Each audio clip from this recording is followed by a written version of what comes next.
Olá pessoal, comandante Leonardo Matos aqui, esse é o nosso Conexão Geo número 145, hoje é sexta-feira, 13 de agosto de 2021. De vez em quando eu gosto de voltar a falar de assuntos do nosso entorno estratégico e hoje escolhi começar o nosso Conexão 145 falando de Argentina. E eu escolhi a Argentina por um motivo. Essa semana o presidente Alberto Fernandes trocou o seu ministro da Defesa. Obviamente que a posição de ministro da Defesa é uma posição importante em qualquer país, não é diferente na Argentina, mas o que me chamou a atenção é que o novo ministro o ministro da Defesa da Argentina, o senador Jorge Tayana, primeiro ele é bastante próximo da vice-presidente Cristina Kirchner, ele assumiu a vaga de senador justamente no lugar de Cristina, quando ela assumiu a vice-presidência do país. E o senador Jorge Tayana ele tem algumas posições em relação à China que me chamaram bastante atenção. Ele claramente já fez declarações favoráveis à China, favoráveis à aproximação da Argentina à China. Lembrando que a China possui em território argentino uma estação de rastreamento de satélites, onde os argentinos não podem entrar, né? Ou seja, considerando a situação econômica muito ruim da Argentina, agora, essa semana foi confirmado a inflação anualizada da Argentina está em 51,8%, isso aí é um dado relevante. No Brasil estamos aí 8,99%, Estados Unidos 5,4%, Argentina quase 52% de inflação anual, esse dado saiu agora. E, obviamente, o país precisa de dinheiro, né? E vê aí essa aproximação com a China uma possibilidade de conseguir recursos. Os Estados Unidos viram isso como um sinal aí de afastamento da Argentina dos Estados Unidos. E, então, essa posse do Jorge Tayana, vamos acompanhar. Há, inclusive, uma expectativa de troca dos comandantes das Forças Armadas na Argentina. Isso ainda não foi confirmado, mas vamos ver quais serão os próximos passos da Argentina nessa aproximação com a China. E também dentro falando aqui do nosso entorno, subindo mais um pouco, eu queria aproveitar para encaixar uma notícia que eu não falei nos últimos podcasts, que foi um pronunciamento do presidente do México no final de julho, criticando bastante a Organização dos Estados Americanos, a OEA, que tem sede em Washington, cujo secretário-geral é o Luiz Almagro, do Uruguai, e o López Obrador criticou bastante o Almagro, falou inclusive na possibilidade de criação de uma nova organização que cuidasse exclusivamente da América Latina, ou seja, o López Obrador tentando se colocar na posição de liderança da América Latina. Bastante interessante. O México é o presidente, está na presidência pró-tempore 2020-2021 da CELAC, que é a Comunidade dos Estados Latino-Americanos e do Caribe. Lembrando que o Brasil saiu dessa comunidade em janeiro de 2020. Obviamente, Estados Unidos e Canadá não fazem parte dessa comunidade. Então, interessante. E por que eu estou juntando a Argentina com o México nessa questão? Porque é a intenção do Alberto Fernandes assumir a presidência da CELAC a partir do ano que vem. Então, a intenção é que a Argentina venha a ser a próxima presidência pró-tempore da CELAC para 2022-2023. No último movimento essa semana, a Nicarágua se posicionou favorável a São Vicente e Granadinas para assumir essa posição, né?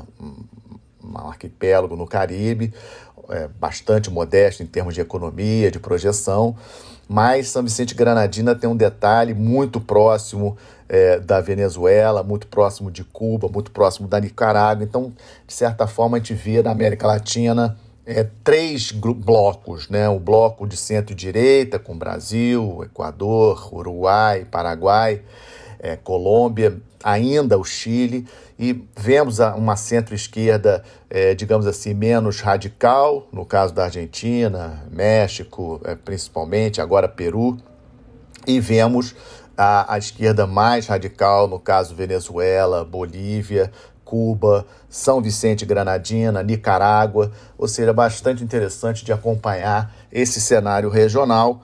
E vamos ver os próximos movimentos de López Obrador nessa presidência pró-tempore, e da Argentina também, dois atores importantíssimos na nossa região.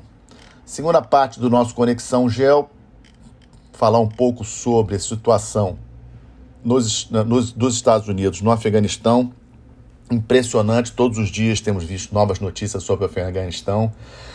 Como eu já falei anteriormente, a decisão de sair do Afeganistão me pareceu correta, não dava mais para os Estados Unidos gastar dinheiro lá, não fazia mais sentido isso, mas realmente chama a atenção da gente como que os Estados Unidos e os países da OTAN não conseguiram preparar as forças armadas do Afeganistão para controlar a situação no país. Isso, sem sombra de dúvidas, mostra um fiasco nesses 20 anos da presença americana lá e também de outros países da OTAN. Notícia de ontem, envio de tropas americanas, novo envio de tropas americanas para lá para poder garantir a segurança do aeroporto de Cabul, a capital do Afeganistão, para garantir a evacuação dos diplomatas e dos americanos que moram no Afeganistão. Impressionante. E aí vimos outras notícias também, mesmos comunicados para a Embaixada da Alemanha, a Embaixada do Reino Unido, a Embaixada da França. Ou seja, há um consenso de que o Talibã realmente vai tomar o Afeganistão. Ele já está se espalhando em principais províncias do Afeganistão. Lembrando que o Talibã se alimenta principalmente da venda do ópio. Isso também foi uma outra falha dessa ocupação de 20 anos dos Estados Unidos no Afeganistão, não erradicar essa questão do tráfico de ópio, né? Ou seja, uma coisa impressionante. E o Talibã muito espertamente se posicionando em posições de fronteira com o Irã, com os países da Ásia Central, com o Paquistão, para facilitar justamente o tráfico de drogas que ele controla. Vamos ver novamente aquela questão de se alguém assume o Afeganistão, fala-se muito em China, não sei se a China vai se arriscar a se meter ali no Afeganistão, mas a grande preocupação de muitos especialistas é o Afeganistão se tornar aí um lugar assim, digamos assim, um refúgio para grupos terroristas de vários tipos.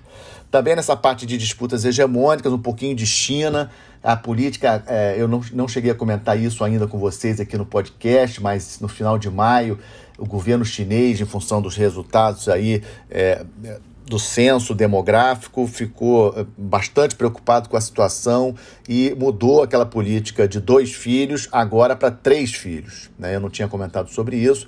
Teve uma queda em 2020 em nascimentos na China, em torno de 20% em relação a 2019, e isso preocupou bastante o governo do Partido Comunista Chinês, porque, obviamente, a questão demográfica ela é fundamental para qualquer país. Mas a questão tem que convencer os chineses a aumentar as suas famílias, porque isso tem um custo. Então, o governo chinês está com um projeto com várias medidas para incentivar a natalidade na China. É interessante isso, porque desde que eu me entendo por gente, que a gente escuta aquela política de um filho só na China, aquele medo de explosão demográfica, e muito rapidamente a coisa se inverteu, a política passou a ser de 2 filhos e agora a de 3 filhos. Também sobre a China, um mega escândalo na empresa Alibaba, grande empresa chinesa, problemas de harassment contra mulheres, né, acusações aí de tentativa de estupro de mulheres dentro da empresa. E eu consegui descobrir nos bastidores que, na verdade, o PCC, o Partido Comunista Chinês, está se mobilizando para substituir a direção de várias empresas chinesas. Não apenas na Alibaba, mas outras empresas. Então, vai ser, como eu já tenho dito em outras ocasiões, o principal inimigo do Partido Comunista Chinês são os próprios chineses, né? Ou seja, o próprio regime. O fato do regime ser fechado, os problemas de ter um regime fechado, um regime ditatorial, um regime onde a imprensa não é livre, onde as pessoas não podem se manifestar livremente. E isso acaba favorecendo a casos como esse de práticas deploráveis de trabalho dentro das grandes empresas, que obviamente são sufocadas pela força do Partido Comunista Chinês. Então, é importante acompanharmos esse caso da Alibaba e outros casos que vão começar a surgir, não tenho dúvida em relação a isso. Também nessa parte de disputas hegemônicas, um grande exercício conjunto entre Rússia e China, né? Cerca de 10 mil militares. O exercício termina hoje, começou na segunda-feira, numa província chinesa próxima de Xinjiang, uma província vizinha à província de Xinjiang, onde tem aquela questão dos uigures, que volta e meia a gente escuta falar. Mas o que me chamou a atenção nesse exercício conjunto entre Rússia e China é que o nível, digamos assim, do exercício, segundo os especialistas, parece que é mais elevado, ou seja, comandantes russos comandando tropas chinesas, comandantes chineses comandando tropas russas pela primeira vez. Então essa maior interação é um exercício dos dois exércitos e das duas forças aéreas, é bem no interior da China, mas esse aumento da complexidade do exercício mostra o estreitamento das relações entre Rússia e China, um tema que eu tenho sempre falado por aqui. E outro tema, para fechar essa parte de disputas hegemônicas, também me chamou bastante atenção essa semana, uma declaração do ministro da Defesa, Sergei Shoigu, da Rússia, né, falando algo que eu também falo bastante, que o maior perigo, a maior ameaça para a Rússia está dentro da própria Rússia, né? Mas, disse ele, obviamente, que insuflado por países que têm interesse em fragilizar o governo do presidente Putin. Então, inclusive, comentou sobre grupos, centros de informática que fazem manipulação de redes sociais, etc., em Varsóvia, nos países bálticos ali, de Lituânia, Estônia, Letônia, com a intenção de desestabilizar o governo russo. Bastante interessante, e essa frasezinha do Shoigu eu gostei e trouxe aqui também para comentar com vocês. Vejam como que é interessante a questão da fragilidade de duas ditaduras, de China e de Rússia. A Rússia praticamente uma ditadura também, vamos colocar dessa forma, embora tecnicamente não seja, mas a grande preocupação com o seu ambiente interno, né, com a sua própria população. Terceira parte do nosso Conexão 45, balanço da pandemia. Estamos vendo aí já iniciativas de terceira dose. Israel, Estados Unidos ontem, a FDA aprovou para determinados casos, para pessoas já com determinadas comorbidades. A elevação do número de casos nos Estados Unidos, obviamente, preocupa, nos estados principalmente onde a vacinação, o índice de vacinação baixo. Então é importante a questão da vacinação completa. Também estamos de olho na China, com esse aumento de casos, muito pequeno relativamente à população, mas para a China, que estava com um número praticamente zerado de mortos e casos, esse aumento que tem surgido aí nas últimas semanas acaba chamando a atenção de todo mundo. Mas a China já está falando de nova vacina, de um novo tipo de vacina, mais moderna, inclusive falando também de terceira dose, e há uma preocupação do governo chinês, especificamente também com as Olimpíadas de Inverno, que acontecerão em fevereiro do ano que vem, lá na China. Então, obviamente que um surto, digamos assim, do Covid na China não é bom. Estamos vendo problemas em vários outros lugares, mas em linhas gerais, essa semana me chamou a atenção essa questão da China, a questão da terceira dose e a questão que, na minha avaliação, é uma vergonha para a comunidade internacional, que é a quantidade de vacinas que estão perdendo validade em vários países. Para mim, o tema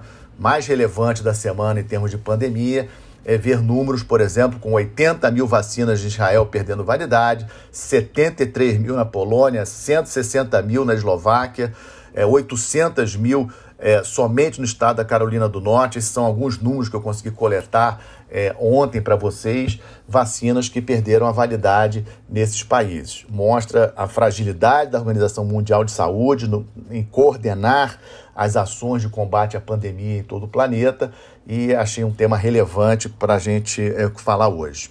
Na parte dos estamos de olho, quarta parte do nosso Conexão, impressionante os incêndios no hemisfério norte, Grécia, Turquia, Sibéria, Canadá, Estados Unidos, norte da África, Argélia, número de mortos bastante elevado.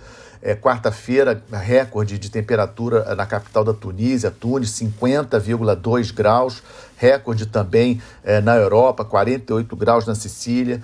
Ou seja, o Mediterrâneo realmente, vi ontem um canal de televisão dos Estados Unidos mostrando o Mediterrâneo, os pontos, né, de incêndios no Mediterrâneo, é impressionante. E dentro dessa dessas tragédias ambientais, chuvas muito fortes essa semana na Turquia. A Turquia também foi muito atingida nas semanas anteriores por altas ondas de calor e agora vem a chuva, já dezenas de mortos na Turquia, ou seja, a Turquia passando por um momento bastante complicado, inflação alta, a pandemia dando novo repique e agora essas questões climáticas, incêndios na semana passada e agora chuvas torrenciais em vários lugares da Turquia. Um outro ponto que me chamou a atenção para a gente ficar de olho é para onde vai o novo governo do Pedro Castillo lá no Peru. Foi comunicada essa semana a saída do grupo do Peru, do Grupo de Lima, o que até é engraçado, né? O grupo surgiu em Lima, capital do Peru, e o próprio Peru agora sai desse grupo, lembrando que esse grupo foi criado para se opor ao governo do Maduro, contra a reeleição do Maduro, apoiando o Juan Guaidó e o novo governo peruano saindo desse grupo. E também nos estamos de olho, sempre acompanhando as várias questões do Oriente Médio, saída dos Estados Unidos do Iraque, o Irã com vários problemas, os últimos nós falamos na semana passada com relação àqueles ataques. O G7 deu um comunicado essa semana confirmando, por fonte de inteligência, que o ataque àquele navio que era controlado por uma empresa israelense matou 2 tripulantes, por um ataque feito por drones. Tivemos também aquele sequestro, aquela tentativa de sequestro de um outro navio ali na região também, que foi uma tentativa frustrada, mas a gente não tem detalhes do que realmente aconteceu. Muito estranho aquele sequestro, inclusive até as notícias sumiram essa semana dos principais noticiários, mas chegou a ocorrer um sequestro de navio naquela região também ali do Mar da Arábia. Aparentemente o navio estava sendo direcionado para o Irã, mas os sequestradores deixaram o navio e não temos mais grandes informações a respeito. Seguimos de olho também no Líbano, já falamos no Líbano na semana passada, a situação do Líbano, a pior crise econômica da história do país, e é ali uma bomba relógio na nossa avaliação. E como sempre faço, última parte do nosso Conexão, boas notícias. Resgatei um dado que me chamou a atenção essa semana, divulgado pelo IBGE. O Brasil registrou em junho, terceiro mês consecutivo, abril, maio, junho, aumento digamos assim, no setor de serviços, né? Resultados positivos no setor de serviços, setor importantíssimo para a economia brasileira. Fechando aí, o Brasil no final de junho já chegou num nível mais alto do que estava antes da pandemia começar. Ou seja, o setor de serviços voltando a mostrar força. Isso é bom para a economia do Brasil como um todo, e é com ela que fecho o nosso Conexão Geo número 145, agradecendo a audiência de vocês. Aqueles que gostaram, por favor, divulguem, deem o seu like lá no YouTube, sempre ajuda a divulgar esse meu trabalho. Espero que tenham gostado, um bom final de semana para vocês, uma boa semana, até a próxima sexta-feira. Obrigado.